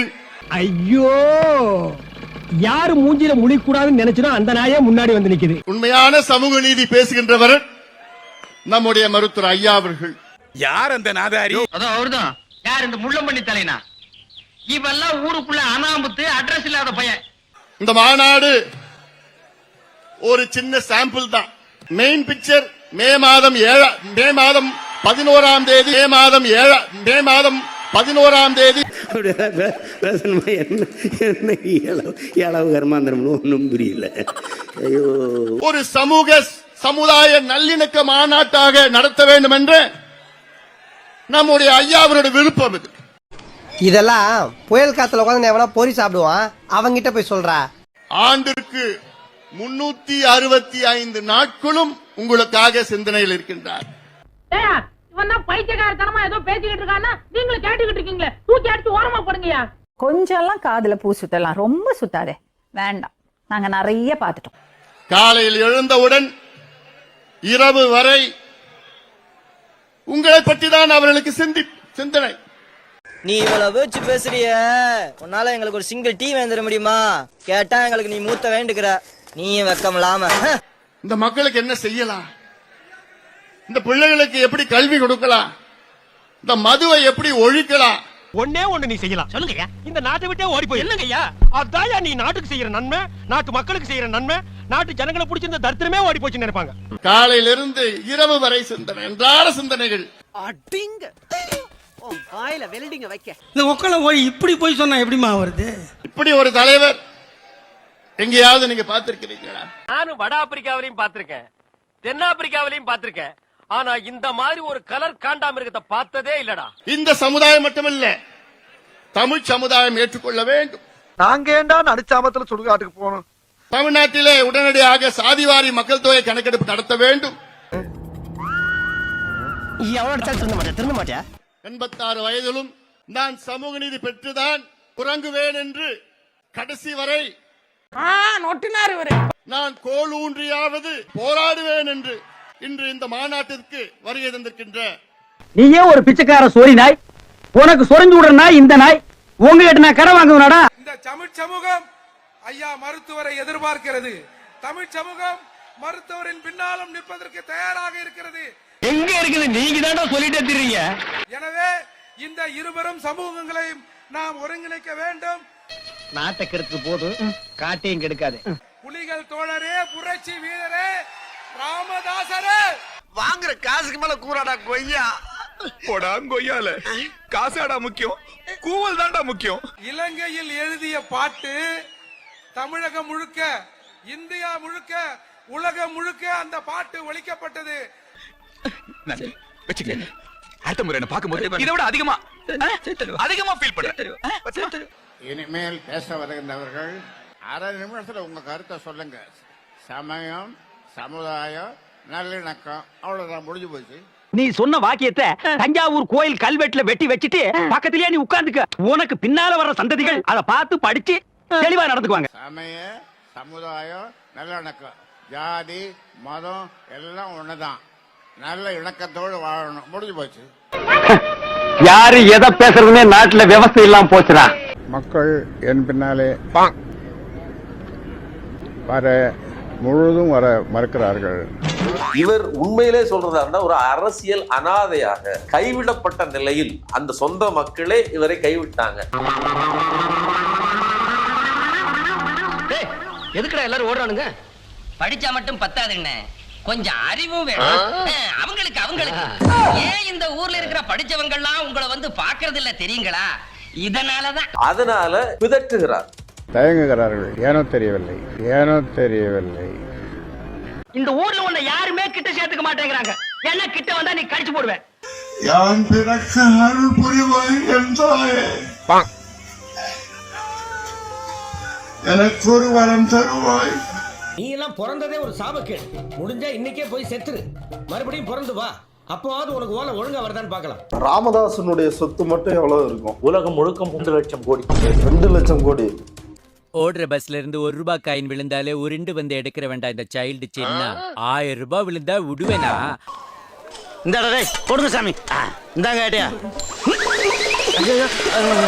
தமிழ்நாட்டில் மட்டுமில்ல, இந்திய அளவிலே சமூக நீதிக்காக உழைக்கின்ற கட்சி பாட்டாளி மக்கள் கட்சி தான்.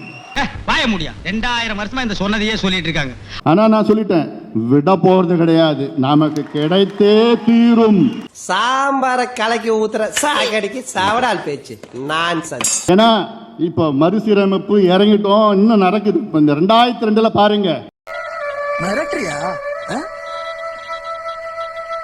அடுத்தது நிச்சயமா மக்கள் திமுகவுக்கு வாய்ப்பு கொடுக்க மாட்டார்கள், நமக்கு தான் கொடுக்க இருக்கின்றார்கள். பொய்ய சொன்னாலும் பொருத்தமா சொல்லுங்கடா போக்கத்த பசங்களான்னு. அது மாதிரி கடுமையா உழைத்தால் உறுதியாக வெற்றி பெறலாம். அந்த நம்பிக்கை 100 இல்ல 101 விழுக்காடு நம்மிடம் இருக்கிறது. சும்மா ஒரு பேச்சுக்கு சொன்னே பண்ணி பேச்சுக்குன்னா எதை வேணாலும் பேசுறதா. ஒட்டுமொத்த தமிழ் சமுதாயத்தை நாம் எல்லோரும் முன்னேற்றுவோம். காரி மூஞ்சில துப்பத்துள்ள கூண்டு போய் 2022 வெற்றி ஆண்டு, அதை நாம் நிச்சயமாக புதிய பாட்டாளி மக்கள் கட்சி ஆண்டாக நாம் அதை கொண்டாடுவோம். நம்ம தான் அதுக்கெல்லாம் என்கரேஜ் பண்ணணும், சப்போர்ட் பண்ணணும். யங் பூமராணி வன்னியர்களுக்கு நீங்கள் 15 விழுக்காடு உள்ஒதுக்கீடு நீங்கள் கொடுத்தீர்கள் என்றால் அடுத்த தேர்தலில் நிபந்தனை இல்லாமல் உங்களை நாங்கள் ஆதரவு அளிக்கின்றோம், உங்களுக்கு ஆதரவு கொடுக்கின்றோம். எவ்வளவு கேவலமா பிச்சை எடுக்கிறான் பாரு. இதுக்கு தூக்க மாட்டி சாவலாம். நானா இருந்தாலும் செத்து இருப்பேன். 15 விழுக்காடு கையெழுத்து போடுங்க. ஆசைக்கு ஒரு அளவு வேணாமாங்க. ஒட்டுமொத்த இந்த சமுதாயம் உங்களுக்கு ஆதரவு அளிக்கும். நேற்று காலையில வரைக்கும் ஏடிஎம்கே கூடயும் கூட்டணி பேசுறாங்க, பாஜக கூடயும் கூட்டணி பேசிட்டு. அப்படி கூட்டணி பேசி 2 பேர்கிட்டயுமே பேரத்தை பேசி ஒரு பெட்டியை வாங்கிட்டு நம்ம கட்சி வளராததுக்கு காரணம் கஜானா காலி ஆயிடுச்சு. உடனே நிதி திரட்ட ஏற்பாடு பண்ணுங்க. தலைவா, நம்ம கட்சிக்காரன் உயிர் கொடுக்க தயாரா இருக்கேன் தெரியுமா? திரட்ட போற நிதிக்கு முதல் பங்கா இருக்கட்டும். எல்லா கட்சிக்காரும் காசு வாங்குறது, எல்லா கட்சிக்கும் போறது. பகையில்லாம போறீங்க. என் சமுதாய மக்கள், வன்னியர் சமுதாய மக்கள் மறுபடியும் பின்தள்ளப்படுறாங்க. நாங்க என் சமுதாய மக்களுக்கு அதை நாங்க ஒரு விழிப்புணர்வு ஆக்கி அதை அவங்களுக்கு தெரிய வச்சு ராமதாசன் அரசியல் அனாதை ஆக்கிறதுக்கு தான் இந்த முயற்சி எடுத்திருக்கோம். ஆரம்பிக்க வேண்டியதானே, போயிட்டா.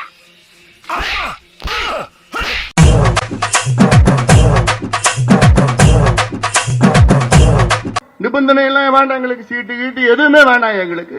ஓரளவுக்கு விவரம் தெரிஞ்ச எங்கள்கிட்ட இவ்வளவு பொய் சொல்றிய, ஒண்ணும் தெரியாதவன்னா அவன் பக்கத்துல வந்து நின்றான்னா போட்டு உங்களால கொடுக்க முடியுமா? ஆனால் சார் என்ன சொல்லுவாங்க, அப்படி கொடுக்கவில்லை என்றால் வீடு வீடாக செல்வோம்.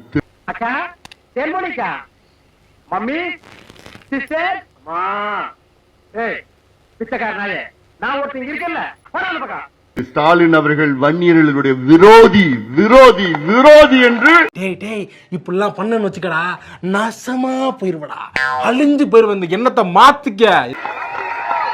வீடு வீடாக போய் பிரச்சாரத்தை மேற்கொள்வோம். பக்கத்து வீட்டுல கோழி கொச்சுதான் குழம்பு மனதான மோப்ப முடிச்சுட்டாலே நாய் அது என்ன பேச்சு பேசுது. வீடு வீடாக பிரச்சாரத்தை மேற்கொள்வோம்.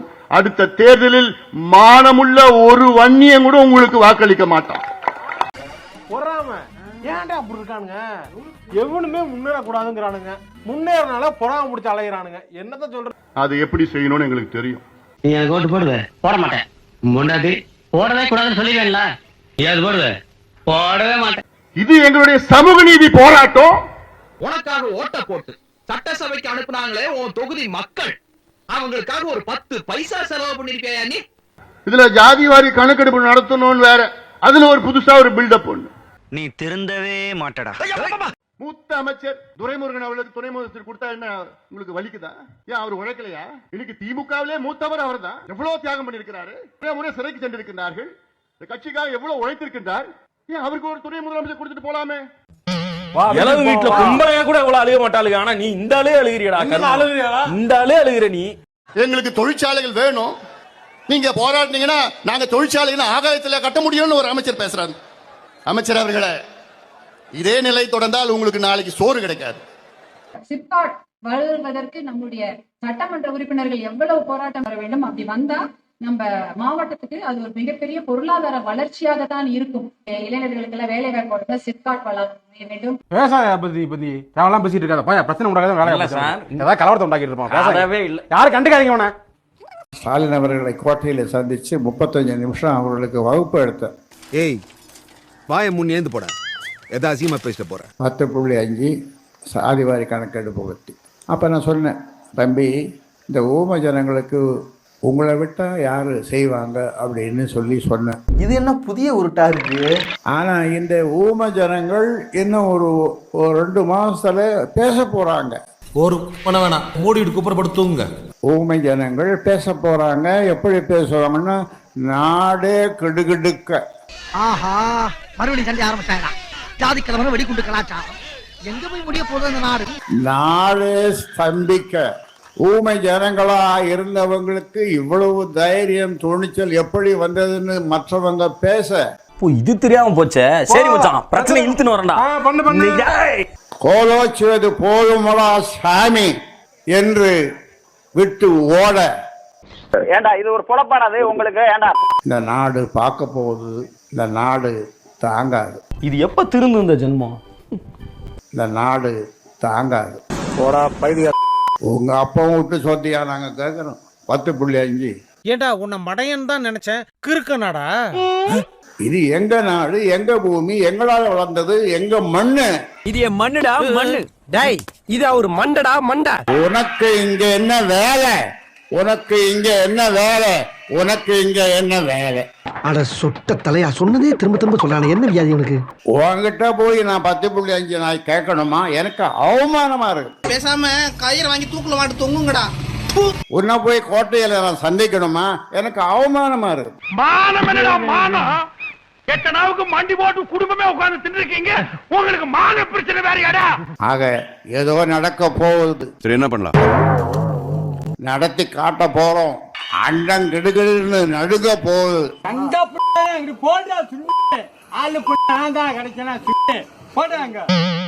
என்னதான் சாதியை வச்சு பொட்டிக்கு மாரடிக்கிற மட்டமான அரசியலை பண்ணிட்டு இருந்தாலும் இந்த ராமதாஸையும் மாங்காமணியையும் ஒரு சமூக மக்கள் புரிதல் இல்லாம நம்பிட்டு தான் இருக்காங்க. சரி, அந்த மக்கள் கேட்கிற 10.5% இடஒதுக்கீடு கேட்டுட்டு இருக்காங்களே, அதுக்காக முதலமைச்சரை கோட்டையில சந்திச்சு பேசுவாருன்னு பார்த்தா அப்படி சந்திச்சு பேசுறதற்கு அவமானமா இருக்குன்னு சொல்லியிருக்காரு இந்த ராமதாஸ். உங்ககிட்ட போய் நான் 10.5 நான் கேட்கணுமா? எனக்கு அவமானமா இருக்கு. உன்ன போய் கோட்டையில நான் சந்திக்கணுமா?